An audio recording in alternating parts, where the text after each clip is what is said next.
상하이 8차선 도로가 통째로 사라졌습니다. 갈라진 집안 속에서 나온 건 철근이 아니라 썩은 대나무와 스티로폼이었습니다. 전 세계가 경악했습니다. 그런데 더 충격적인 사실이 밝혀졌습니다.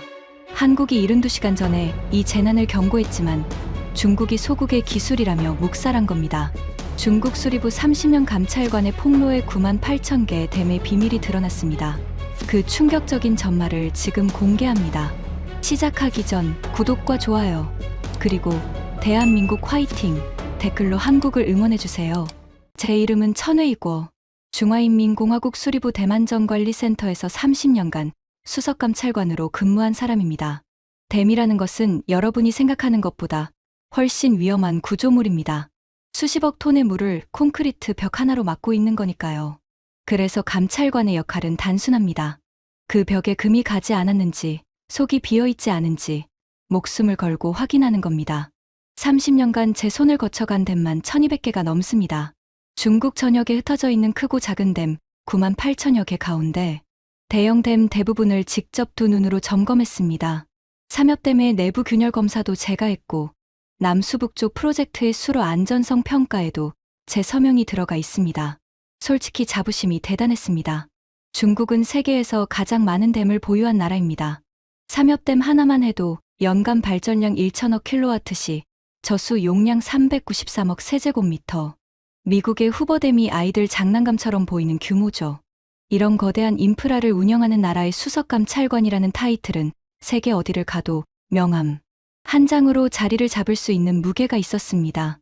그런 제가 왜 지금 이 자리에서 조국의 치부를 드러내고 있는 걸까요? 상하이 싱크홀 영상을 본 순간 제 머릿속에 떠오른 건 도로가 아니었습니다.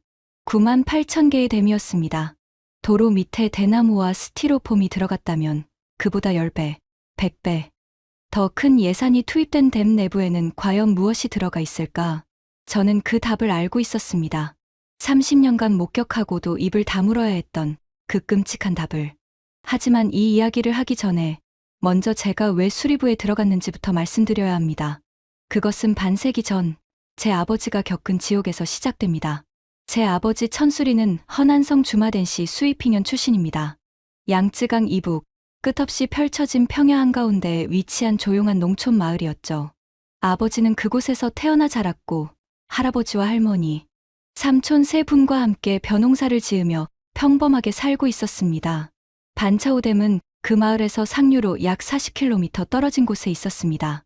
소련의 기술 지원을 받아 건설된 대형댐이었죠. 마을 사람들은 그 댐을 자랑스러워했습니다. 사회주의 건설의 상징이라고 배웠으니까요. 그해 여름, 태풍 니나가 허난성을 덮쳤습니다. 기상 관측 사상 전례 없는 폭우가 쏟아졌습니다. 하룻밤 사이에 연간 강수량의 절반이 내렸다고 합니다. 아버지는 새벽에 잠에서 깼습니다. 이상한 소리가 들렸기 때문입니다. 처음에는 천둥 소리인 줄 알았다고 합니다. 하지만 천둥은 하늘에서 내려오는데 그 소리는 땅에서 올라오고 있었습니다. 바닥이 미세하게 진동했고 마당의 항아리가 덜그럭거리기 시작했습니다. 아버지가 문을 열고 밖을 내다보았을 때 북쪽 하늘이 이상했습니다. 별이 보여야 할 하늘이 시커먼 벽으로 막혀 있었습니다. 아버지는 그것이 벽이 아니라 물이라는 걸 깨닫는데 3초가 걸렸다고 합니다. 반차오댐이 무너진 겁니다. 높이 10m가 넘는 물벽이 시속 50km로 평야를 가로질러 밀려오고 있었습니다. 6억 톤의 물이 한꺼번에 쏟아져 나온 겁니다. 아버지는 본능적으로 뒷산을 향해 뛰었습니다. 논두렁을 넘고 바퀴를 달렸습니다. 맨발이었습니다. 등 뒤에서 가족들의 목소리가 들렸지만 돌아볼 수 없었습니다. 돌아보면 죽는다는 걸 몸이 먼저 알았으니까요. 언덕 중턱에 올라서서 뒤를 돌아봤을 때 마을은 이미 없었습니다. 아버지가 태어난 집도, 할아버지가 평생 일군 논도, 삼촌들이 놀던 마당도 전부 갈색 탕류 아래 잠겨버렸습니다. 할아버지, 할머니, 삼촌 세 분, 5식구 중 아버지만 살아남았습니다. 공식 기록으로 2만 6천여 명이 사망했지만 실제로는 17만에서 24만 명이 목숨을 잃었다는 게 후대의 연구 결과입니다. 중국 정부는 이 수치를 수십 년간 은폐했습니다. 아버지는 그 후 평생을 악몽에 시달렸습니다. 잠을 자다가 비명을 지르며 깨어나곤 했죠. 제가 어릴 때 비가 많이 오는 날이면 아버지는 꼭 마당에 나가 북쪽 하늘을 올려다보셨습니다. 물벽이 다시 오는 건 아닌지 확인하시는 거였습니다. 아버지가 제게 남긴 말씀은 딱 하나였습니다. 웨이거야, 다시는 이런 일이 있어서는 안 된다. 댐을 짓는 놈들을 감시할 수 있는 사람이 되어라. 그래야 내 할아버지와 할머니가 헛되이 죽지 않은 게 된다. 그래서 저는 수리부에 들어갔습니다. 아버지의 유언을 지키기 위해서. 하지만 30년간 감찰관으로 일하면서 제가 목격한 현실은 아버지의 악몽보다 더 끔찍했습니다. 두부 비지 공정. 중국 건설업계를 좀먹는 이 저주받은 관행은 댐이라고 예외가 아니었습니다. 지방 관료들은 중앙에서 내려온 건설 예산의 40%에서 심한 경우 60%까지 빼돌렸습니다. 그 빈자리를 메우는 것은 철근이 아니라 대나무였고 콘크리트가 아니라 스티로폼과 건설 폐기물이었습니다. 저는 수백 건의 보고서를 올렸습니다. 현장 사진을 찍고 샘플을 채취하고 콘크리트 코어 시료를 분석해서 부실의 증거를 문서화했습니다. 하지만 보고서가 상부에 도착하면 벌어지는 일은 항상 같았습니다. 해당 지방 당서기에게 전화 한 통이 가고 며칠 뒤 제 보고서에는 수정 불가라는 빨간 도장이 찍혀 돌아왔습니다. 한 번은 윈난성의 중형댐에서 콘크리트, 벽체 내부 공급률이 설계의 기준의 4배에 달하는 심각한 부실을 발견한 적이 있습니다. 쉽게 말하면 콘크리트 벽에 구멍이 숭숭 뚫려 있다는 뜻입니다. 저는 즉시 사용 중지를 건의했습니다. 하지만 돌아온 건 건의서 반려와 함께 조용히 하라는 압력이었습니다. 한 달 뒤 그 댐 하류에서 제방이 넘쳐 마을 2곳이 침수됐습니다. 사상자 수는 내부 자료로만 기록되고 언론에는 단 한 줄도 나가지 않았습니다. 이런 일이 30년간 반복됐습니다. 저는 아버지의 유언을 지키겠다고 수리부에 들어왔지만 정작 제가 한 일이라곤 부실 현장을 목격하고 보고서를 쓰고 묵살당하는 것의 반복이었습니다. 그래도 포기할 수 없었습니다. 누군가는 기록해야 하니까요. 저는 공식 보고서와는 별개로 개인 노트에 30년간의 감찰 기록을 빠짐없이 남겼습니다. 1200개 이상 댐의 실제 상태, 부실 유형, 관련 관료 이름, 빼돌린 예산 추정액까지. 이 노트는 언젠가 쓰일 날이 올 거라고, 아니 반드시 와야 한다고 스스로에게 되뇌었습니다. 그리고 그날이 정말로 왔습니다. 상하이 싱크홀이 터진 바로 그 주, 수리부 본부에서 긴급회의 소집 명령이 떨어졌습니다. 베이징 시청구 수리부 본부 8층 대회의실. 제 경력 30년을 통틀어 이런 긴급 소집은 처음이었습니다. 회의실에 들어서자마자 분위기가 심상치 않다는 걸 느꼈습니다. 수리부 차관보를 비롯해 국가발전개혁위원회, 자연자원부, 응급관리부까지 중국 인프라를 관장하는 핵심 부처의 고위 관료들이 총출동해 있었습니다. 중앙 스크린에는 상하이 싱크홀 현장 항공사진이 떠 있었고 그 옆에 붉은 글씨로 급비, 대회비라는 워터마크가 찍혀 있었습니다. 수리부 차관보 마코창이 입을 열었습니다. 상황이 심각하다. 상하이 싱크홀 이후 국제사회의 압력이 거세지고 있다. 유엔 재난위험 경감사무국에서 중국 인프라 전반에 대한 안전실태 조사를 권고했고 미국과 일본, 유럽연합이 공동으로 아시아 인프라 안전합동조사단 구성을 제안해왔다. 중앙에서는 이를 수용하기로 결정했다. 회의실이 웅성거렸습니다. 외국인들에게 우리 인프라를 보여준다고 중국 건설업계의 속살을 들킬 수도 있는 상황에 왜 수용하는 겁니까? 인프라국 부국장 자오밍이 불만을 터뜨렸습니다. 자오밍. 저와 15년 넘게 악연을 이어온 인물입니다. 지방건설국 시절부터 부실 보고서를 묵살하는데 앞장선 자였죠. 마코창 차관보가 고개를 저었습니다. 거부하면 은폐 의혹만 커진다. 수용하되 우리가 주도적으로 관리하면 된다. 보여줄 곳만 보여주고 감출 곳은 감추면 된다. 저는 속으로 쓴웃음이 나왔습니다. 역시나 감추는 게 이 나라의 방식이지. 그런데 조사단 구성 명단이 스크린에 뜨는 순간 제 눈이 한 곳에 멈췄습니다. 한국 참가 기관 코어 절수자원공사 파견 인력 WAMIS 운용팀 3명. 코웃음이 나왔습니다. 한국이라고? 수리부 내에서도 제 반응과 비슷한 기류가 흘렀습니다. 자오밍이 대놓고 비아냥거렸습니다. 한국에서 뭐 하러 오는 겁니까? 삼엽댐 저수량이 한국 전체 수자원의 몇 배인지 아십니까? 그 나라 댐 중에 세계 100위 안에 드는 게 하나라도 있습니까? 소국의 기술자들한테 보여줄 게 뭐가 있다고. 솔직히 저도 같은 생각이었습니다. 미국에서 온다면 이해합니다. 미 공병단은 후보댐을 지은 조직이니까요. 일본에서 온다면 그것도 이해합니다. 일본에 내진 설계 기술은 세계 정상급이니까요. 하지만 한국의 수자원 기술이라고는 소양강댐 정도가 전부 아닙니까? 그것도 일본 기술 자문을 받아서 지은 거로 알고 있었습니다. WAMIS라는 시스템 이름도 처음 들어봤습니다. 무슨 약자인지도 몰랐고 솔직히 관심도 없었습니다. 회의가 끝난 뒤 사무실로 돌아오는 복도에서 자오밍이 제 옆으로 왔습니다. 천 감찰관, 이번 조사단 수행은 자네가 맡게. 총괄 안내 겸 감시 역할이야. 외국 팀들이 쓸데없는데 코를 들이밀지 못하게 관리해. 특히 한국팀. 소국 기술자들이 건방지게 나오면 선을 확실히 그어. 알겠습니다. 저는 별 감흥 없이 대답했습니다. 그때까지만 해도 이 임무가 제 인생을 완전히 바꿔놓을 줄은 상상도 못했습니다. 조사단의 첫 번째 합류 지점은 상하이 홍차오 국제공항이었습니다. 미국에서 온 FEMA 소속 엔지니어 사라 미첼, 일본 국토교통성 파견 기술관, 야마모토 타쿠야, 그리고 한국 쿠어처의 WAMIS 운용팀. 저는 공항 도착 로비에서 이들을 맞이했습니다. 미국 팀이 먼저 도착했습니다. 사라 미첼은 키가 크고 당당한 최고의 여성이었습니다. 대형 장비 케이스 4개를 끌고 왔더군요. 미국다운 스케일이라고 생각했습니다. 일본의 야마모토 타쿠야는 단정한 정장 차림에 서류 가방 하나를 들고 나타났습니다. 인사를 나누자마자 명함을 건네는 전형적인 일본식 비즈니스 매너였죠. 그리고 마지막으로 한국팀이 도착했습니다. 솔직히 실망했습니다. 아니, 실망이라기보다 어이가 없었습니다. 팀장이라는 박정수 박사와 연구원 2명, 총 3명이 전부였습니다. 그것도 들고 온 장비라곤 노트북 가방 2개와 손바닥만 한 크기의 검은색 장비 케이스 하나가 전부였습니다. 미국 팀의 장비 케이스 하나보다 작았습니다. 박정수 박사는 평범한 인상의 중년 남성이었습니다. 키도 크지 않고 특별히 눈에 띄는 점도 없었습니다. 다만 눈빛이 유독 조용했습니다. 공항의 소음 속에서도 무언가를 관찰하고 계산하는 듯한 깊고 차분한 눈빛이었죠. 천 감찰관님, 반갑습니다. 저 박정수입니다. 그가 유창한 중국어로 인사했습니다. 발음이 좋아서 순간 중국인인가 싶을 정도였습니다. 네, 반갑습니다. 일정은 내일 아침부터입니다. 오늘은 호텔에서 쉬시죠. 저는 의례적인 인사를 건넸습니다. 속으로는 이미 판단을 내린 상태였습니다.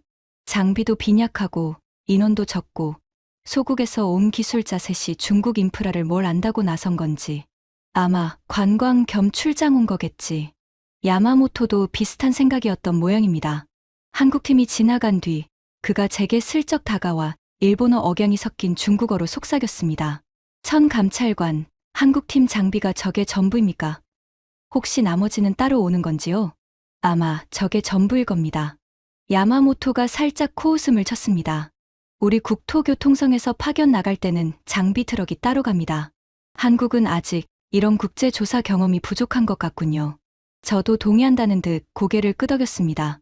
그때 박정수 박사가 멀리서 짐을 옮기다 잠시 멈춰서서 공항 바닥을 내려다보고 있었습니다. 무릎을 꿇더니 손가락으로 대리석 바닥의 이음새 틈을 만지작거렸습니다. 그러더니 품에서 작은 수첩을 꺼내 뭔가를 적었습니다. 이상한 사람이라고 생각했습니다. 공항 바닥을 만지며 메모를 하다니. 나중에 알게 되었습니다. 그가 바닥 이음새의 미세한 단차를 확인하고 있었다는 것을. 공항 건물 자체의 집안 치마 여부를 공항에 도착하자마자 측정하고 있었다는 것을. 그것이 그의 직업적 본능이자 한국 기술자의 습관이었다는 것을. 하지만 그때의 저는 몰랐습니다. 그 조용한 눈빛의 남자가 들고 온 손바닥만 한 장비 하나가 제 30년 경력을 통째로 뒤흔들어 놓을 것이라는 사실을. 다음 날 아침, 우리는 상하이 싱크홀 현장으로 향했습니다. 차창 밖으로 스쳐 지나가는 상하이의 스카이라인은 여전히 화려했습니다. 루자주의 금융가의 마천루들이 아침 햇살에 번쩍이고 있었죠. 하지만 그 화려함 아래로 도로 곳곳에 거북이 등처럼 갈라진 균열이 눈에 들어왔습니다. 맨홀 뚜껑 주변으로 역류한 흙탕물 자국이 까맣게 말라붙어 있었고 몇몇 구간에는 도로가 5cm 이상 함몰되어 임시 철판이 덮여 있었습니다. 이건 싱크홀 한 개의 문제가 아니야. 도시 전체 집안이 불안정하다는 신호잖아. 30년 감찰관의 직감이 비명을 질렀습니다. 하지만 저는 외국인들 앞에서 동요를 보일 수 없었습니다. 이건 우리의 문제였고 우리가 관리하고 있는 상황이었으니까요. 싱크홀 현장에 도착했을 때 이미 안전 펜스와 가림막이 쳐져 있었습니다. 자오밍이 미리 손을 쓴 겁니다. 외국인들에게 보여줄 부분과 감출 부분을 깔끔하게 분리해둔 거죠. 펜스 안쪽으로 안내된 우리에게 허용된 것은 싱크홀 가장자리에서 아래를 내려다보는 것뿐이었습니다. 미국의 사라 미첼이 대형 장비를 꺼내 집안 관통 레이더 스캔을 시작했습니다. 일본의 야마모토는 마이크로 진동 센서를 설치하며 주변 건물의 구조 안전성을 측정하기 시작했습니다. 장비도 크고 인원도 많고 절차도 복잡했습니다. 그런데 한국팀은 움직이지 않았습니다. 박정수 박사는 싱크홀 가장자리에 서서 한참 동안 아래를 내려다보기만 했습니다. 그러더니 노트북을 꺼내 앉아서 뭔가를 조작하기 시작했습니다. 그의 옆에 있던 연구원이 손바닥만 한 검은 장비의 안테나를 펼치고 삼각대에 올려놓았습니다. 야마모토가 제게 다가왔습니다. 한국팀은 저것만으로 뭘 하려는 겁니까? 혼자 장비 수십 개를 펼쳐놓은 자신과 비교하며 의아한 표정이었습니다. 저도 모르겠습니다. 그때였습니다. 박정수 박사가 자리에서 일어나더니 제게 다가왔습니다. 그리고 노트북 화면을 보여줬습니다. 천감찰관님, 잠시 이것 좀 보시겠습니까? 화면에는 상하이 푸둥 일대의 위성 지도가 떠 있었습니다. 그런데 일반 지도가 아니었습니다. 지표면 아래의 집안 밀도가 색깔로 표시된 3차원 단면도였습니다. 파란색은 안정, 초록색은 정상, 노란색은 주의, 빨간색은 위험. 싱크홀이 발생한 지점은 당연히 검붉은 색이었습니다. 하지만 제 심장을 먹게 만든 건 그 주변이었습니다. 싱크홀 반경 3km 이내의 노란색과 빨간색 점이 14군데나 찍혀 있었습니다. 지금 우리가 서 있는 바로 이 발밑에도 노란색 경고가 떠 있었습니다. 이 데이터는 뭡니까? 언제 측정한 겁니까? 제 목소리가 떨리고 있었습니다. 박정수 박사가 조용히 대답했습니다. WAMIS입니다. 저희 아리랑 위성이 지난 6개월간 촬영한 합성개구 레이더 데이터를 분석한 겁니다. 지표면의 밀리미터 단위 치마량과 지하 수위 변동을 동시에 추적합니다. 현장에 도착하기 전에 이미 분석을 끝냈습니다. 도착하기 전에 이미 끝냈다고? 저는 화면을 다시 들여다봤습니다. 14개의 위험 지점. 그중 3곳은 제가 30년간 직접 걸어 다니며 체크한 지점과 정확히 일치했습니다. 나머지 11곳은 제가 미처 발견하지 못한 곳이었습니다. 손바닥만 한 장비 하나와 하늘에 떠 있는 위성으로 제가 30년간 발로 뛴 것보다 더 많은 정보를 더 빨리, 더 정확하게 잡아낸 것입니다. 등줄기에 차가운 땀이 흘렀습니다. 이건 무엇을 의미하는 겁니까? 이 노란색 점들이 전부 잠재적 싱크홀이라는 뜻입니까? 박정수 박사는 고개를 끄덕였습니다. 그리고 한마디를 덧붙였습니다. 천감찰관님, 이건 상하이만의 문제가 아닙니다. 저희가 중국 주요 도시 12곳의 데이터를 사전 분석해왔습니다. 말씀드리기 조심스럽지만 상하이는 그 중에서 가장 양호한 편입니다. 가장 양호한 편이라고? 그 말이 귀를 때린 순간 제 다리에서 힘이 빠졌습니다. 98,000개의 댐, 그 댐들 아래에 깔린 도시들, 도로와 건물과 지하철과 사람들. 제가 30년간 보고서를 올리고 묵살당하면서도 그래도 어딘가에서는 관리가 되고 있겠지 하고 스스로를 위안했던 그 모든 것이 흔들리기 시작했습니다. 소국의 기술자라고 코웃음 쳤던 그 남자가 보여준 화면 속에 중국이라는 거대한 대륙의 발밑이 얼마나 허약한지가 적나라하게 드러나 있었습니다. 하지만 이것은 시작에 불과했습니다. 진짜 충격은 다음 날, 그가 위성 데이터의 2번째 레이어를 열었을 때 찾아왔습니다. 다음 날 아침, 조사단은 상하이 푸둥 싱크홀 현장에서 본격적인 정밀 조사에 들어갔습니다. 미국 팀이 먼저 움직였습니다. 사라 미첼이 이끄는 FEMA 팀은 집안 관통 레이더, 다중 센서, 드론, 지진파 분석 장비까지 트럭 한 대 분량의 장비를 펼쳐놓았습니다. 장비 세팅에만 2시간이 걸렸죠. 일본의 야마모토 역시 마이크로 진동, 측정기와 적외선 열화상 카메라를 건물 외벽에 부착하며 체계적으로 작업을 시작했습니다. 그런데 한국팀은 또 움직이지 않았습니다. 박정수 박사는 어제처럼 노트북 앞에 앉아 화면만 들여다보고 있었습니다. 연구원 한 명이 어제 세워둔 삼각대 위의 검은 장비를 확인하더니 고개를 끄덕였습니다. 그게 전부였습니다. 자오밍이 제 옆으로 왔습니다. 천감찰관, 한국팀은 대체 뭘 하는 겁니까? 미국과 일본은 저렇게 열심히 하는데 한국은 노트북 하나 들고 앉아서 구경만 하고 있잖아요. 저도 속으로 같은 생각이었습니다. 하지만 어제 저녁 호텔에서 박정수 박사가 보여준 그 집안 단면도가 자꾸 신경 쓰였습니다. 14군데의 위험 지점. 그중 3곳이 제가 30년간 기록한 데이터와 일치했다는 사실이요. 오전 11시쯤이었습니다. 미국의 사라 미첼이 집안 관통 레이더 결과를 발표했습니다. 싱크홀 하부 집안에 직경 3m 이상의 공동이 2곳 추가로 확인됐습니다. 깊이는 약 12m. 현재 상태로는 추가 함몰 위험이 높습니다. 자오밍의 얼굴이 살짝 굳었습니다. 하지만 금세 표정을 관리하더니 말했습니다. 이미 저희도 파악하고 있는 내용입니다. 보강 공사 계획이 진행 중이니 걱정하지 마십시오. 그때 박정수 박사가 조용히 손을 들었습니다. 미첼 박사님의 분석에 추가할 게 있습니다. 공동이 2곳이 아니라 5곳입니다. 회의 텐트 안이 조용해졌습니다. 사라 미첼이 눈을 가늘게 뜨며 물었습니다. 5곳이라고요?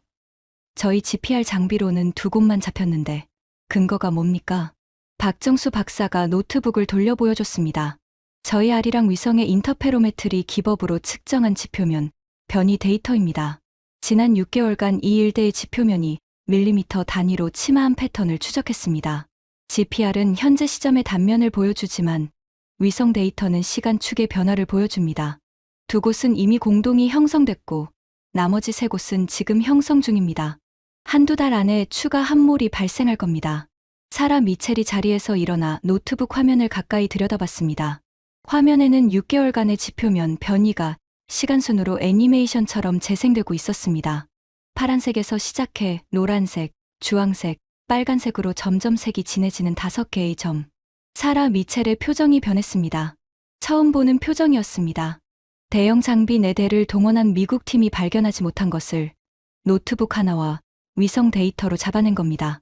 잠깐만요. 이 데이터의 해상도가 얼마입니까? 5mm 급입니다. 사라 미첼이 뒤로 물러섰습니다. 5mm. FEMA가 현재 운용하는 위성 인프라 모니터링 시스템의 해상도는 15mm였습니다. 3배 차이. 제 옆에 서 있던 야마모토의 입이 미세하게 벌어졌습니다. 그리고 제 귀에만 들리게 중얼거렸습니다. 5mm라고? 저는 아무 말도 하지 못했습니다. 30년간 현장을 발로 뛰며 눈으로 확인하고 손으로 만져봐야 했던 것을 하늘 위 수백 킬로미터에 떠있는 위성 하나가 밀리미터 단위로 측정하고 있었다니. 하지만 자오밍은 물러서지 않았습니다. 위성 데이터라는 것이 현장 검증 없이 얼마나 신뢰할 수 있습니까? 오차가 클 수 있지 않습니까? 박정수 박사가 고개를 끄덕였습니다. 좋은 지적입니다. 그래서 현장 검증을 해보겠습니다. 저희가 예측한 3번째 공동 형성 지점이 여기서 북동쪽으로 180m 지점입니다. 지금 그쪽의 집안 상태를 확인해 보시면 됩니다. 자오밍의 얼굴이 살짝 흔들렸습니다. 하지만 외국인들 앞에서 거절할 수 없었죠. 우리는 북동쪽 180m 지점으로 이동했습니다. 겉보기에는 멀쩡한 아스팔트 도로였습니다. 자오밍이 안도한 듯 어깨를 폈습니다. 보시다시피 이 지점은 문제없습니다. 박정수 박사가 아무 말 없이 연구원에게 눈짓을 했습니다. 연구원이 손바닥만 한 검은 장비를 도로 위에 내려놓고 스위치를 눌렀습니다. 3분 후 노트북 화면에 새로운 데이터가 떴습니다. 지표면 아래 4.7m 지점에 직경 1.8m의 공극이 확인됩니다. 지하수 유동으로 현재도 확장 중이고 이 속도라면 약 40일 후 지표면까지 도달합니다. 즉 40일 뒤에 이 자리에 싱크홀이 생깁니다. 자오밍의 얼굴이 하얗게 변했습니다. 저는 그 순간 2가지를 동시에 느꼈습니다. 소국이라고 비웃었던 한국의 기술에 대한 경악, 그리고 이 데이터가 맞다면 중국 전역에서 벌어지고 있을 일에 대한 공포. 하지만 인정할 수 없었습니다. 아직은. 조사 이틀째, 우리는 싱크홀 현장에서 30km 떨어진 상하이 나누이 지구의 산업단지로 이동했습니다. 이 지역에서 최근 3년간 공장 건물 2동이 원인 불명으로 기울어지는 현상이 보고됐기 때문입니다. 차 안에서 박정수 박사가 조용히 태블릿을 넘기고 있었습니다. 저는 슬쩍 옆을 봤습니다. 화면에는 중국 지도 위에 수천 개의 점이 찍혀 있었습니다. 빨간 점, 주황 점, 노란 점. 마치 중국 전역에 발진이 일어난 것처럼 보였습니다. 무엇을 보고 계십니까? 박정수 박사가 잠시 망설이더니 태블릿을 건넸습니다. 천 감찰관님만 보십시오. 저희가 이번 조사를 준비하면서 중국 주요 도시 47곳의 위성 데이터를 사전 분석했습니다. 이것이 그 결과입니다. 심장이 멈추는 줄 알았습니다. 47개 도시 중 38개 도시에서 집안 치마 이상 징후가 감지됐다는 겁니다. 그중 12곳은 상하이 싱크홀과 동일한 패턴, 즉 지하 공동 확장이 진행 중이었습니다. 베이징, 선전, 광저우, 충칭, 텐진, 중국의 경제 심장부가 전부 포함돼 있었습니다. 이 데이터가 틀릴 가능성은 없습니까? 박정수 박사가 고개를 저었습니다. 인터페로메트리의 물리적 원리상 오류 가능성은 2% 미만입니다. 다만 이것은 집안 상태만 보여주는 겁니다. 원인이 뭔지는 현장에서 확인해야 합니다. 원인. 저는 그 원인을 너무나 잘 알고 있었습니다. 30년간 목격해온 그 원인을. 하지만 입을 열 수 없었습니다. 나누이 산업단지에 도착하자 자오밍이 미리 준비한 브리핑을 시작했습니다. 이 산업단지는 5년 전에 완공됐습니다. 최신 공법으로 시공했고 모든 안전 기준을 충족합니다. 건물 기울어짐은 자연적인 집안 안밀 현상으로 판단하고 있습니다. 자연적인 집안 안밀. 저는 속으로 쓴웃음이 나왔습니다. 그 말은 이 업계에서 항상 문제를 덮을 때 쓰는 전형적인 표현이었으니까요. 사라 미첼의 팀이 기울어진 건물의 기초를 조사하기 시작했습니다. 야마모토는 건물 구조체의 균열 패턴을 기록했습니다. 그리고 박정수 박사는 또 노트북을 펼쳤습니다. 30분 후 사라 미첼이 얼굴을 찡그리며 돌아왔습니다. 기초 깊이가 설계 도면과 다릅니다. 도면에는 12m 깊이 파일이 박혀 있어야 하는데 실제로는 7m밖에 안 됩니다. 5m나 짧아요. 자오밍의 목이 움찔했습니다. 야마모토가 뒤이어 보고했습니다. 벽체 균열이 자연 치마 패턴이 아닙니다. 이건 기초의 부등치마, 즉 한쪽만 내려앉을 때 나타나는 전형적인 패턴입니다. 자연적 안밀이 아니라 시공불량입니다. 일본인이 중국 건설의 부실을 정면으로 지적하는 순간이었습니다. 회의 텐트 안의 공기가 얼어붙었습니다. 자오밍이 반박하려 했습니다. 그건 하나의 해석일 뿐이지 않습니까? 지질 조건이 예상과 다를 수도 있습니다. 그때 박정수 박사가 입을 열었습니다. 이번에는 목소리가 달랐습니다. 어제까지의 조용하고 조심스러운 톤이 아니었습니다. 차분하지만 확신에 찬 목소리였습니다. 청감찰관님, 자오밍 부국장님, 한 가지 더 보여드릴 것이 있습니다. 이건 저희 아리랑 위성이 이 산업단지가 건설되던 5년 전부터 현재까지 촬영한 시계열 데이터입니다. 노트북 화면이 바뀌었습니다. 5년 전 이 자리가 빈 땅이었을 때부터 파일 박는 공사가 시작되고 건물이 올라가고 완공되고 그리고 기울어지기 시작하는 과정이 시간순으로 재생됐습니다. 박정수 박사가 화면의 한 지점을 가리켰습니다. 여기 보십시오.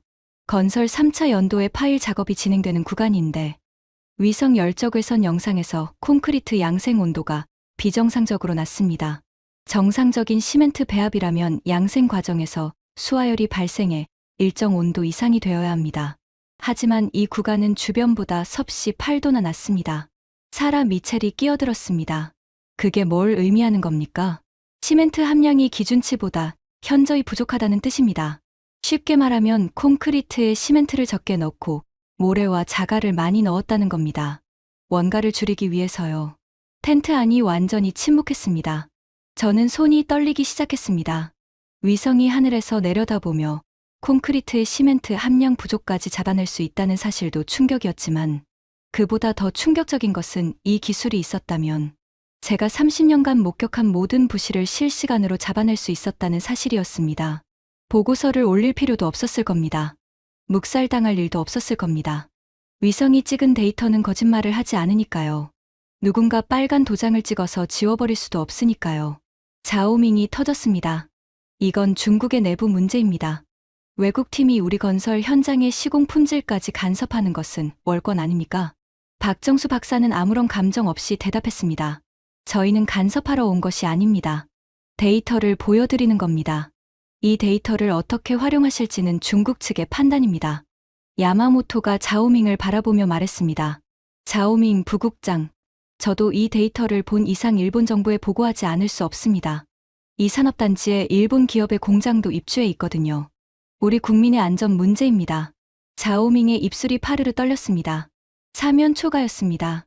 하지만 정작 제 가슴을 후비는 것은 자오밍의 곤란함이 아니었습니다. 제가 30년간 발로 뛰고 사진 찍고 보고서 쓰고 묵살당하며 반복한 그 모든 과정이 위성 하나면 해결되는 것이었다는 자괴감이었습니다. 아니, 자괴감이 아니었습니다. 30년간 알면서도 막지 못한 것에 대한 분노였습니다. 시스템이 없어서 못 막은 게 아니었습니다. 한국에는 이미 이런 시스템이 있었던 겁니다. 우리가 몰랐을 뿐, 아니, 알려고 하지 않았을 뿐, 소국이라고 무시했으니까요. 조사 사흘째, 뜻밖의 일이 벌어졌습니다. 아침 회의에서 야마모토가 제게 따로 이야기하자고 했습니다. 호텔 로비 구석에서 커피를 마시며 그가 꺼낸 말에 저는 귀를 의심했습니다. 천감찰관, 솔직히 말하겠습니다. 저는 어젯밤 도쿄에 보고서를 보냈습니다. 한국힘의 WAMIS 시스템에 대한 기술평가 보고서입니다. 무슨 내용으로 보내셨습니까? 야마모토가 커피잔을 내려놓으며 한숨을 쉬었습니다. 제가 여기 오기 전에는 솔직히 한국힘을 무시했습니다. 공항에서 장비를 봤을 때 저 장비로 뭘 하겠다 싶었죠. 일본 국토교통성은 NSAR 기술을 2019년부터 연구하고 있습니다. 하지만 현장 적용까지는 아직 3년에서 5년이 더 걸린다는 게 우리 연구진의 판단이었습니다. 그가 목소리를 낮췄습니다. 그런데 한국은 이미 실전 배치를 끝내고 해외 현장에까지 가져와서 쓰고 있습니다. 해상도 5mm, 시계열 분석 6개월 이상, 실시간 집안 모니터링까지. 우리가 연구실에서 실험하고 있는 것을 한국은 이미 현장에서 돌리고 있는 겁니다. 보고서에 이 사실을 그대로 적었습니다. 이 분야에서 한국이 일본보다 최소 5년은 앞서 있다고 등골이 서늘해졌습니다. 일본이라는 나라가 어떤 나라입니까? 내진 설계의 종주국, 세토대교와 아카시에협대교를 만든 토목 강국. 우리 중국도 인프라 기술에서만큼은 일본을 참고해왔습니다. 그 일본이 한국에 5년 뒤처져 있다는 것을 자국 정부에 공식 보고했다는 겁니다. 야마모토가 덧붙였습니다. 천감찰관, 한 가지 더 말씀드릴 게 있습니다. 어제 도쿄에서 답신이 왔는데 국토교통성이 한국 코어처와 기술협력, MOU를 추진하라는 지시를 내렸습니다. 일본 정부가 한국의 기술협력을 먼저 요청하는 겁니다. 커피잔을 들고 있던 제 손이 미세하게 떨렸습니다. 일본이 한국의 기술을 배우겠다고 먼저 손을 내미는 상황. 중국의 수리부 감찰관으로서 저는 이것이 무엇을 의미하는지 너무도 잘 알았습니다. 기술의 서열이 바뀌고 있다는 뜻이었습니다. 미국, 일본, 유럽이 정상에 있고 한국은 한참 아래에 있다고 당연하게 생각했던 그 서열이 그날 오후 더 큰 충격이 찾아왔습니다. 사라 미첼이 미국 본부와 화상회의를 하더니 회의가 끝나자마자 박정수 박사를 찾아갔습니다. 저는 회의 텐트 바깥에서 그 대화를 우연히 들었습니다. 박 박사님, FEMA 본부에서 WAMIS의 API 접근 권한을 공식 요청하려 합니다. 미국 내 노후 인프라 모니터링에 한국의 위성 데이터를 활용하고 싶다는 겁니다. 박정수 박사가 잠시 멈칫했습니다. 그리고 조용히 대답했습니다. 그건 저희 정부 차원의 결정이 필요한 사안입니다. 하지만 기술적으로는 충분히 가능합니다. 미국까지, FEMA까지, 세계 최강국의 재난관리 기관이 한국의 기술을 빌려 쓰겠다고 나선 겁니다. 일본은 5년 뒤처져 있다고 인정했고, 미국은 자국 인프라에 한국 기술을 적용하겠다고 나섰습니다. 이 두 나라가 동시에 한국을 인정하는 상황에서 중국만 모르쇠로 버티고 있었습니다. 자오밍은 여전히 팔짱을 끼고 있었습니다. 하지만 저는 봤습니다. 그의 팔짱이 자신감이 아니라 불안을 감추기 위한 것이라는 걸. 그리고 저 자신도 더 이상 팔짱을 끼고 있을 수 없다는 걸 느끼기 시작했습니다. 조사 나흘째 모든 것이 뒤집어졌습니다. 그날 아침 박정수 박사가 긴급 회의를 요청했습니다. 그의 얼굴이 평소와 달랐습니다. 이틀간 지켜본 그는 항상 차분하고 감정을 드러내지 않는 사람이었는데 그날 아침에는 눈빛에 뭔가 날이 서 있었습니다. 조사단 전원이 회의 텐트에 모였습니다. 자오밍도 불안한 표정으로 자리에 앉았습니다. 박정수 박사가 노트북을 스크린에 연결하며 말했습니다. 여러분, 어젯밤 저희 코어철 본부에서 긴급 분석 결과가 도착했습니다. 이것을 공유하기 전에 먼저 천 감찰관님과 자오밍 부국장님께 확인하고 싶은 것이 있습니다. 스크린에 날짜가 떴습니다. 상하이 싱크홀이 발생하기 정확히 3일 전 날짜였습니다. 이 날짜에 한국 코어철은 아시아 인프라 안전 정보 공유 채널을 통해 중국 수리부에 긴급 경고를 발송했습니다. 상하이 푸둥 일대의 집안 변이가 이상 패턴을 보이고 있으며 72시간 이내에 대규모 집안 함몰이 발생할 가능성이 높다는 내용이었습니다. 회의실이 얼어붙었습니다. 제 심장이 쿵 하고 내려앉았습니다. 72시간 전. 싱크홀이 터지기 3일 전에 한국이 경고를 보냈다고? 저는 그런 경고를 받은 적이 없습니다. 제 목소리가 건조하게 울렸습니다. 사실이었습니다. 30년간 수리부에서 일했지만 코어체로부터 어떤 경고도 전달받지 못했습니다. 박정수 박사가 스크린을 넘겼습니다. 발송 기록이 떴습니다. 수신 기관, 발송 일시, 내용 요약, 수신 확인 코드까지. 수신 기관 중화인민공화국 수리부 국제협력국. 자오밍의 얼굴이 흙빛으로 변했습니다. 저는 자오밍을 바라봤습니다. 국제협력국은 자오밍의 관할이었습니다. 모든 국제기구와 외국 정부의 기술 정보가 그를 거쳐 각 부서로 배분되는 구조였습니다. 자오밍 부국장. 제 목소리가 낮아졌습니다. 이 경고가 어디로 갔습니까? 자오밍이 입을 열었다 닫았습니다. 손끝이 미세하게 떨리고 있었습니다. 그 경고는 확인했습니다. 하지만 한국의 위성 데이터만으로 72시간 내에 함몰이 일어난다는 예측을 신뢰할 근거가 없다고 판단했습니다. 소국의 기술 수준으로 중국의 집안 상태를 정확히 분석할 수 있다고 보지 않았습니다. 소국의 기술 수준. 그 말이 회의 텐트 안에서 메아리 쳤습니다. 사라 미첼이 의자에서 천천히 일어났습니다. 그녀의 얼굴이 붉어져 있었습니다. 잠깐만요. 지금 72시간 전에 경고가 왔는데 그걸 소국의 기술이라는 이유로 무시했다는 겁니까? 그 사이에 8차선 도로가 무너지고 차량 14대가 빠지고 건물 3채가 무너졌잖아요. 만약 이 경고를 접수하고 해당 구역을 통제했다면 그 피해를 전부 막을 수 있었다는 뜻 아닙니까? 야마모토도 일어섰습니다. 자오밍 부국장, 일본이었다면 이런 경고를 묵살하는 것은 상상할 수도 없는 일입니다. 데이터의 출처가 어느 나라든 인명 안전과 관련된 경고를 무시하는 것은 직무유기입니다. 자오밍이 벌떡 일어나 소리쳤습니다. 이건 중국의 내부 판단입니다. 외국 정부의 미검증 데이터를 맹목적으로 수용할 수는 없습니다. 그리고 72시간이라는 예측이 정확했다는 것도 사후 확인일 뿐이지 않습니까? 박정수 박사가 조용히 말했습니다.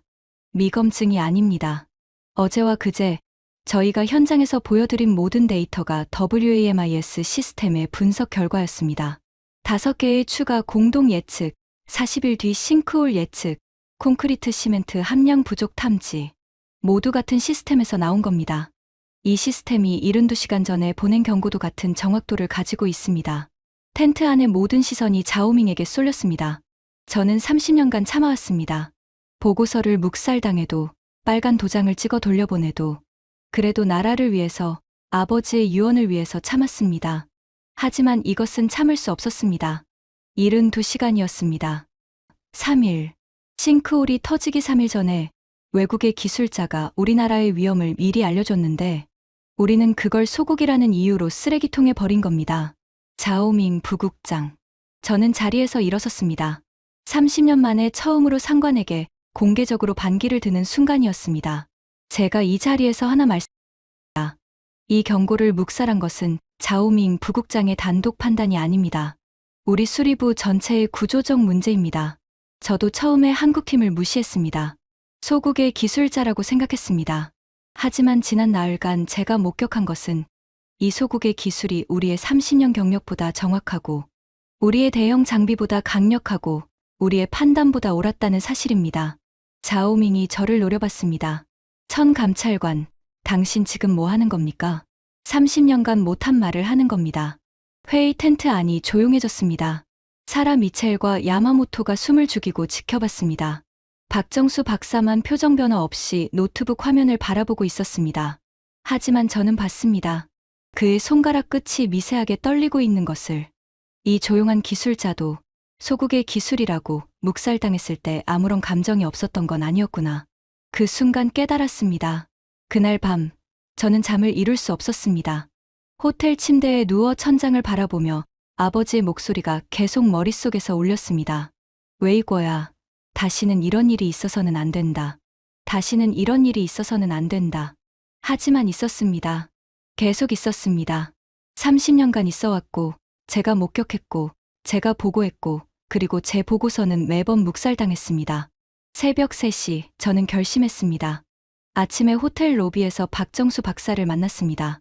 박 박사님, 부탁이 있습니다. 무슨 부탁이십니까? 제 아버지의 고향이 허난성 주마덴시입니다. 1975년 반차오댐이 무너져서 가족을 잃은 마을이에요. WAMIS로 그 지역의 현재 집안 상태를 분석해 주실 수 있겠습니까? 박정수 박사의 눈빛이 변했습니다. 지금까지 보여줬던 기술자의 냉철한 눈빛이 아니었습니다. 뭔가 따뜻한 것이 스쳤습니다. 물론입니다. 조사단의 공식 일정은 상하이 주변이었지만 박정수 박사는 9월 본부의 허난성 주마덴시 일대의 긴급 위성 분석을 요청했습니다. 결과는 그날 오후에 도착했습니다. 박정수 박사가 저를 조용히 불렀습니다. 호텔 비즈니스 센터의 한쪽 구석이었습니다. 천 감찰관님, 결과가 나왔습니다. 노트북 화면에 아버지의 고향이 떴습니다. 위성 지도 위에 반차오댐의 잔해가 보였습니다. 50년 전에 무너져 내린 댐의 기초부가 아직도 남아 있었습니다. 박정수 박사의 손가락이 화면을 짚었습니다. 이 지역의 집안 상태입니다. 반차오댐 하류 18km 구간에서 심각한 이상 징후가 감지됐습니다. 화면이 확대됐습니다. 반차오댐 하류로 흐르는 루어 강을 따라 붉은 점들이 줄지어 찍혀 있었습니다. 50년 전 댐 붕괴 당시 대량의 토사가 하류로 밀려 내려갔습니다. 그 토사가 지금 하류 지반 위에 두꺼운 연약층을 형성하고 있는데 문제는 이 연약층 위에 건설된 제방과 도로와 건물입니다. 박정수 박사의 목소리가 낮아졌습니다. 현재 루어 강 제방 3곳에서 지반 침하가 진행 중입니다. 침하 속도로 보면 장마철에 수위가 올라갈 경우 제방 원류 위험이 있습니다. 그리고 이 지역에 건설된 소형 댐 2기의 기초부에서도 이상 변이가 감지됐습니다. 저는 화면을 바라보며 아무 말도 할 수 없었습니다. 눈앞이 흐려졌습니다. 50년이 지났는데 아버지의 마을은 아직도 안전하지 않았습니다. 반차오댐이 무너져 할아버지와 할머니와 삼촌들을 삼켰던 그 물이 반세기가 지난 지금도 땅속에서 조용히 다음 비극을 준비하고 있었습니다. 천 감찰관님, 박정수 박사가 조심스럽게 말했습니다. 이 데이터가 있으면 사전에 보강 공사를 할 수 있습니다. 제방을 강화하고 댐 기초를 점검하고 위험 구간을 미리 대피시킬 수 있습니다. 50년 전의 비극이 반복되지 않게 할 수 있습니다. 그 말을 듣는 순간 30년간 쌓아왔던 것이 한꺼번에 무너졌습니다. 자부심이 아니었습니다. 자부심은 이미 나흘 전에 깨졌습니다. 무너진 것은 저 자신에 대한 변명이었습니다. 우리도 노력하고 있다는 변명, 시스템이 없어서 어쩔 수 없다는 변명, 개인의 힘으로는 한계가 있다는 변명. 시스템이 없었던 게 아니었습니다. 한국에는 있었습니다. 5mm 해상도로 지반을 추적하고 72시간 전에 함모를 예측하고 50년 전 재난의 흔적까지 찾아내는 시스템이 한국에 이미 존재했습니다. 우리가 이 기술을 소국의 것이라고 무시하지 않았다면 아버지의 마을은 진작 안전해질 수 있었습니다. 제 눈에서 무언가가 흘러내렸습니다. 30년간 수리부에서 일하면서 한 번도 눈물을 보인 적이 없었습니다. 현장에서 아무리 참담한 광경을 봐도 보고서가 아무리 묵살돼도 이를 악물고 버텼습니다. 하지만 아버지의 마을이 아직도 위험하다는 사실 앞에서는 버틸 수 없었습니다. 박정수 박사가 아무 말 없이 물수건을 건넸습니다. 그리고 잠시 후 아주 낮은 목소리로 말했습니다. 천 감찰관님, 저희 아버지도 댐 관련 일을 하셨습니다. 한국의 소양강댐 건설에 참여하신 기술자였어요. 평생 댐 안전을 걱정하시다 돌아가셨습니다. 그래서 저도 이 일을 하게 됐습니다. 그가 처음으로 개인적인 이야기를 꺼냈습니다. 이 조용한 기술자에게도 아버지의 유언이 있었던 것입니다. 천 감찰관님, 기술에는 국경이 없습니다. 하지만 그 기술을 써야 할 이유에는 국경을 넘는 무언가가 있는 것 같습니다. 그 말을 듣고 저는 결심했습니다. 30년간 모아온 것을 전부 꺼내기로. 하지만 그것이 얼마나 거대한 파장을 일으킬지 그 순간에 저는 아직 알지 못했습니다. 조사 닷새째 아침, 저는 30년간 품고 다녔던 검은 가죽 가방을 들고 회의 텐트에 들어섰습니다. 가방 안에는 노트 12권이 들어 있었습니다. 수리부 감찰관으로 근무한 30년간 매일 밤 호텔과 숙소에서 손으로 직접 기록한 현장 일지였습니다. 공식 보고서와는 별개로 묵살당한 사실들만 모아놓은 기록이었죠. 1247개 댐의 실제 점검 결과, 콘크리트 벽체 내부에서 발견된 대나무 토막, 스티로폼 조각, 건설 폐기물의 사진 428장, 부실 공사를 지시하거나 묵인한 지방 관료 187명의 이름, 빼돌린 예산 추정 총액 1,480억 위안, 한국 돈으로 약 28조 원. 이것들이 제 30년입니다. 저는 노트를 테이블 위에 쌓으며 말했습니다. 회의 텐트 안에는 조사단 전원과 자오밍이 앉아 있었습니다. 박 박사님, 부탁이 있습니다.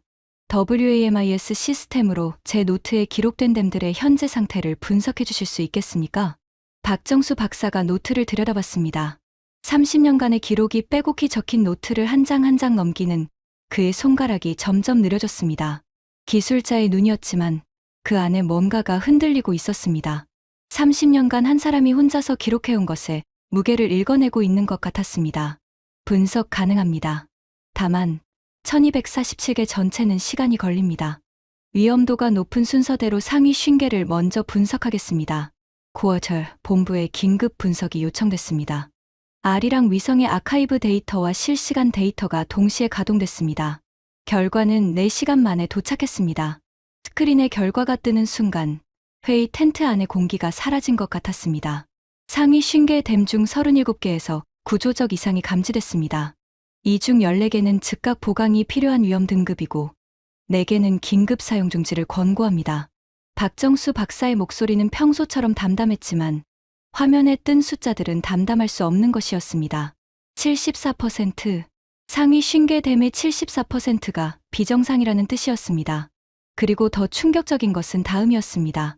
천 감찰관님의 기록과 WAMIS 분석 결과를 대조해봤습니다. 천 감찰관님이 부실로 기록하신 댐 중 96%가 WAMIS에서도 이상으로 감지됐습니다. 정합률 96%입니다. 96%. 제가 30년간 발로 뛰며 눈으로 확인한 결과와 한국의 위성이 하늘에서 내려다본 결과가 96% 일치한다는 것. 이것은 두 가지를 동시에 증명했습니다. 하나, 제 30년간의 기록이 정확했다는 것. 둘, WAMIS의 분석이 정확했다는 것. 인간의 눈과 기계의 눈이 같은 진실을 가리키고 있었습니다. 사라 미첼이 숨을 내쉬며 말했습니다. 이건 상하이 하나의 문제가 아니군요. 중국 전역의 인프라 안전 문제입니다. 야마모토가 고개를 끄덕이며 말했습니다. 일본 정부에 긴급 보고하겠습니다.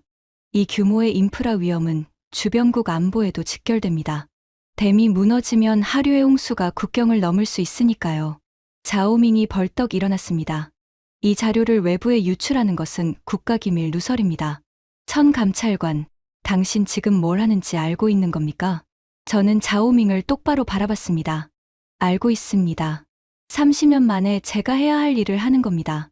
자오밍 부국장, 이 기록들은 제가 30년간 공식 채널로 보고한 내용의 사본입니다. 전부 수리부 공문서 번호가 찍혀 있습니다. 그리고 그 보고서에 수정 불가라는 빨간 도장을 찍어 돌려보낸 것도 전부 기록돼 있습니다. 누가 찍었는지까지요. 자오밍의 얼굴에서 핏기가 완전히 빠졌습니다. 저는 계속했습니다. 72시간 전 한국의 경고를 묵살한 것, 30년간 감찰 보고서를 묵살한 것, 건설 예산의 40%에서 60%를 빼돌린 것, 이 모든 것이 결합되어 지금 9만 8천 개의 댐이 시한폭탄이 되어 있습니다.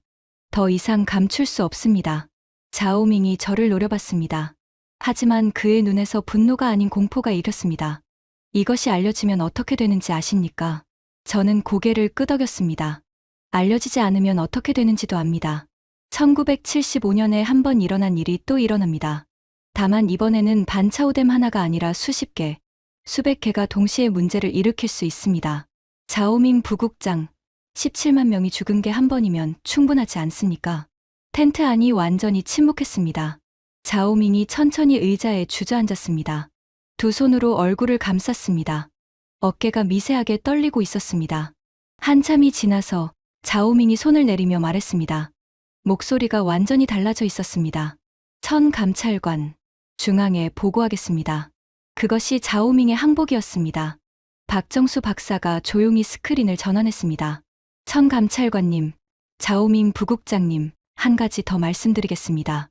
WAMIS는 감시 시스템이 아닙니다. 예방 시스템입니다. 지금 이 데이터가 있으면 위험한 댐부터 순서대로 보강할 수 있습니다. 모든 댐을 한꺼번에 고칠 필요는 없습니다. 우선순위를 정하고 가장 급한 곳부터 가장 효율적인 방법으로 하면 됩니다. 저희가 도울 수 있습니다. 감시가 아니라 예방, 비난이 아니라 협력. 이 조용한 기술자는 중국의 치부를 들추면서도 동시에 해결책을 내밀고 있었습니다. 사라 미첼이 말했습니다. FEMA도 협력하겠습니다. 이건 한 나라의 문제가 아닙니다. 야마모토가 말했습니다. 일본 국토교통성도 기술 지원을 하겠습니다. 아시아의 인프라 안전은 공동의 과제입니다. 소국이라고 무시했던 한국이 내민 손을 미국과 일본이 먼저 잡고 마침내 중국도 잡는 순간이었습니다. 조사가 끝나고 일주일 후 저는 베이징 수리부 본부에서 보고를 마쳤습니다. 보고서의 핵심은 3가지였습니다. 첫째, 중국 인프라의 구조적 부실이 심각한 수준이라는 것. 둘째, 한국의 WAMIS 시스템이 이 문제를 사전에 탐지하고 예방할 수 있는 기술이라는 것. 셋째, 한국과의 기술 협력이 시급하다는 것. 수리부 부장은 보고서를 받아들고 한참 동안 말이 없었습니다. 그리고 입을 열었습니다. 천감찰관, 30년간 고생했소. 그 한마디에 눈시울이 뜨거워졌습니다. 30년 만에 처음 듣는 인정이었습니다. 한 달 뒤, 중국 수리부와 한국 고어철 사이에 인프라 안전 모니터링, 기술협력 양해각서가 체결됐습니다. 일본 국토교통성과 미국 FEMA도 옵저버로 참여했습니다. 그 소식이 알려지자 벌어진 일은 예상 밖이었습니다. 한국 건설사들의 전화가 마비된 겁니다. 중국뿐 아니라 동남아시아, 중동, 아프리카에서까지 문의가 쏟아졌습니다. 우리나라의 인프라도 점검해달라. WAMIS로 우리 댐과 도로와 건물의 안전 상태를 분석해달라. 한국이 세계 인프라 안전의 새로운 기준이 됐다는 뜻이었습니다. 저는 그 뉴스를 보면서 아버지의 사진 앞에 앉았습니다. 아버지, 저는 30년간 수리부에서 일하면서 아버지의 유언을 지키지 못했습니다. 보고서를 올려도 묵살당하고 부실을 목격해도 입을 다물어야 했습니다. 무력한 세월이었습니다. 하지만 아버지, 이제는 다릅니다. 하늘 위에서 내려다보는 눈이 생겼습니다. 거짓말을 하지 않는 눈이 생겼습니다. 누군가가 빨간 도장을 찍어 지울 수 없는 데이터가 생겼습니다. 그리고 그것을 만든 나라는 제가 소국이라고 무시했던 한국이었습니다. 아버지의 마을은 이제 안전해질 겁니다. 반차오댐 하류의 제방이 보강되고 소형댐이 점검되고 위험 구간에 모니터링 센서가 설치될 겁니다. 50년 전의 비극이 반복되지 않을 겁니다. 아버지, 유언을 지켰습니다. 조금 돌아왔지만 지켰습니다. 에필로그. 저는 요즘 베이징과 서울을 오가고 있습니다. 중국-한국 인프라 안전협력단의 중국 측 수석자문으로 일하고 있습니다. 은퇴한 뒤에도 이런 기회를 얻게 된 것은 아이러니하게도 30년간 묵살당한 그 기록들 덕분입니다. 제 노트가 이제야 빛을 보게 된 거죠. 박정수 박사와는 한 달에 한 번 정도 만납니다. 여전히 과묵한 사람입니다. 하지만 가끔 저녁을 먹으며 이야기를 나눌 때 그의 눈에서 보이는 것은 기술자의 냉철함이 아니라 같은 길을 걸어온 사람 사이의 이해입니다. 지난달 서울에서 박정수 박사와 식사를 하다가 물었습니다. 박 박사님, 상하이에서 제가 처음 소국의 기술자라고 무시했을 때 기분이 어땠습니까? 박정수 박사가 잠시 젓가락을 멈추더니 웃었습니다. 솔직히 익숙했습니다. 저희는 그런 말을 많이 듣거든요. 하지만 상관없습니다. 데이터가 말해주니까요. 데이터는 국적을 묻지 않습니다. 데이터는 국적을 묻지 않는다. 그 말이 제 마음에 깊이 남았습니다. 기술에는 국경이 없습니다. 하지만 그 기술을 만들어낸 나라에 대한 존경은 있어야 합니다. 저는 30년간 중국의 인프라를 감시하는 사람이었습니다. 하지만 정작 감시해야 할 것은 인프라가 아니라 우리의 편견이었습니다. 소국이라는 편견, 우리가 최고라는 자만, 남의 기술은 믿을 수 없다는 불신. 이것들이 9만 8천 개의 댐을 시한폭탄으로 만들었고 72시간의 경고를 묵살하게 했고 50년 전의 비극이 반복될 뻔한 상황을 만들었습니다. 여러분, 한 가지만 기억해 주십시오. 세상에 소국은 없습니다. 작은 나라가 만든 기술이 큰 나라의 비극을 막을 수 있고 한 사람의 양심이 30년의 침묵을 깨뜨릴 수 있습니다. 아버지의 유언은 이것이었습니다. 다시는 이런 일이 있어서는 안 된다. 그리고 그 유언을 지킬 수 있게 해준 것은 소국이라고 무시했던 나라의 기술이었습니다. 지금까지 중국 수리부 30년 감찰관이 경험한 충격적인 이야기였습니다. 소국이라고 무시당했던 대한민국의 기술이 세계 인프라 안전의 새로운 기준이 되고 있습니다. 이 이야기가 마음에 남으셨다면 주변에 널리 공유해 주세요. 우리의 기술력을 더 많은 분들이 알 수 있도록요. 구독과 좋아요도 부탁드립니다. 지금까지 감독날다였습니다. 감사합니다.